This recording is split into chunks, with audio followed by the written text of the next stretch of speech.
C'est une nouvelle qui chagrine tout le Québec depuis quelques heures. C'est celle de la disparition d'une jeune fille de 3 ans, Claire Bell, toute petite fille. Elle a été abandonnée par sa mère qui a été accusée d'une telle chose, donc d'avoir abandonné un enfant de moins de 10 ans. À chaque fois que ça arrive, ça ébranle tout le Québec au grand complet parce que on aime nos enfants au Québec. Ça a l'air d'être banal de dire ça parce que partout on aime les enfants, mais je pense qu'au Québec, il y a quelque chose avec le fait qu'on soit des gens très familiaux aussi. Ça se mêle au fait qu'on aime nos enfants, puis on est tous concernés, on ouvre l'œil, on regarde. On va parler avec Mélanie Aubu, qui est directrice générale du réseau Enfants Retour. C'est une organisation qui aide les parents des enfants perdus, disparus, lorsque des choses comme ça se produisent. Bonjour, Madame Aubu. Bonjour. Euh, Qu'est-ce que vous faites, vous, à l'organisation, en particulier, très précisément? En fait, on a deux volets à notre mission. Le premier volet, c'est vraiment le soutien aux familles qui ont un enfant disparu, donc du moment de la dispersion jusqu'à temps qu'il soit retrouvé. Puis dans ce temps-là aussi, on collabore avec les forces de l'ordre pour trouver les informations sur l'enfant et diffuser au plus grand nombre de personnes lorsque la disparition a lieu.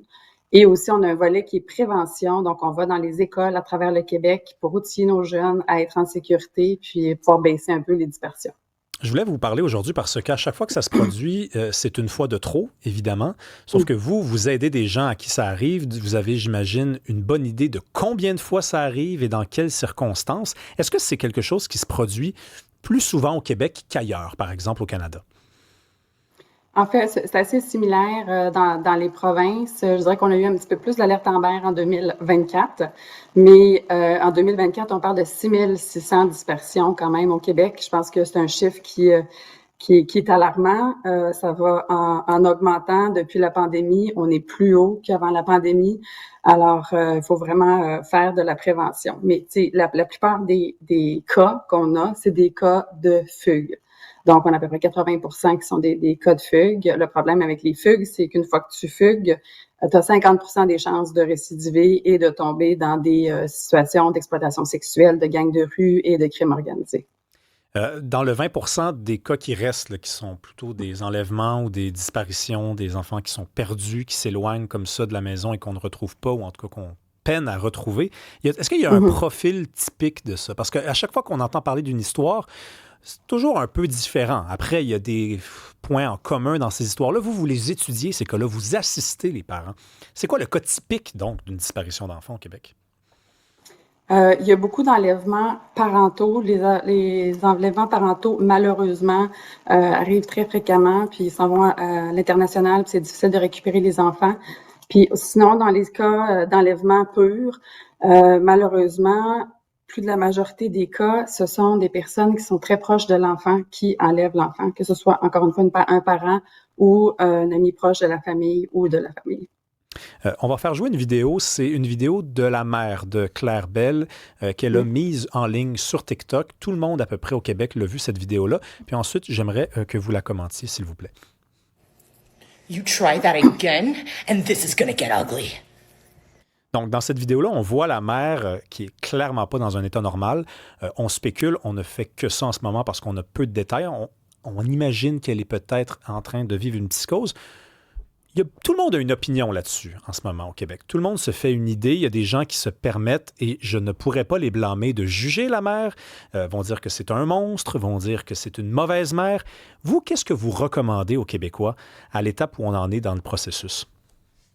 En fait, dans les médias sociaux, c'est toujours une arme à deux tranchants. Tu sais, on voit souvent les gens se mobiliser justement quand il y a une disparition d'enfants. Mais là, dans les cas comme ce vidéo-là, il y a beaucoup de négatifs qui ressort. On ne sait pas dans quel contexte ce vidéo-là a été fait. On ne sait pas l'histoire exactement de ce que la mère a vécu et dans quelle situation elle se trouvait. Donc, je pense, d'après moi, qu'il est beaucoup trop tôt pour juger la mère, juger ce vidéo-là qui peut être pris hors contexte, puis de se rappeler que on n'est pas là pour blâmer le parent, mais bien pour retrouver la petite fille. Il faut focusser là-dessus. Je vais vous poser une drôle de question. OK? Moi, je remarque des fois que lorsqu'il y a un cas pareil, un cas semblable, on porte un jugement différent s'il s'agit de la mère ou du père? Et des fois, on me répond, Rémi, une mère, ça protège ses enfants.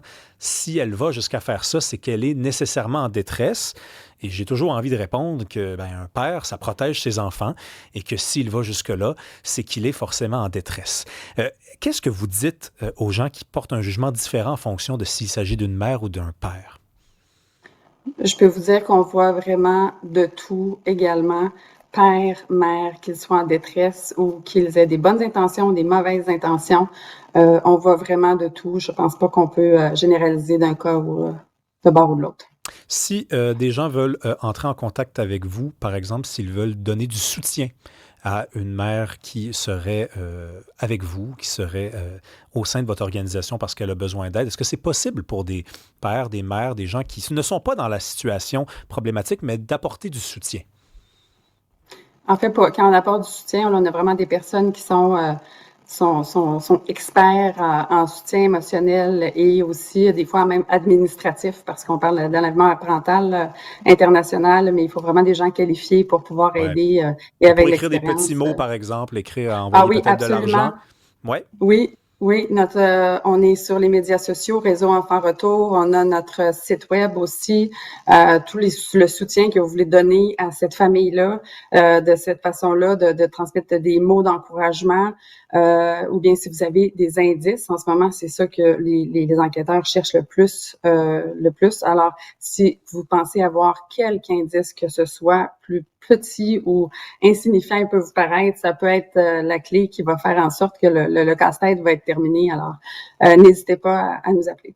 Merci de faire ce que vous faites parce que, bon, dans un monde comme le nôtre, il y a beaucoup de mal, on On est entouré n'existe de pas. mal, mais il y a des gens qui font ça sur une base même bénévole, qui font ça pour aider, qui font ça parce qu'ils veulent prouver qu'on peut aider les gens. Merci beaucoup, Madame Aubu, vous êtes directrice générale du réseau Merci Enfants beaucoup. Retour. Merci à vous.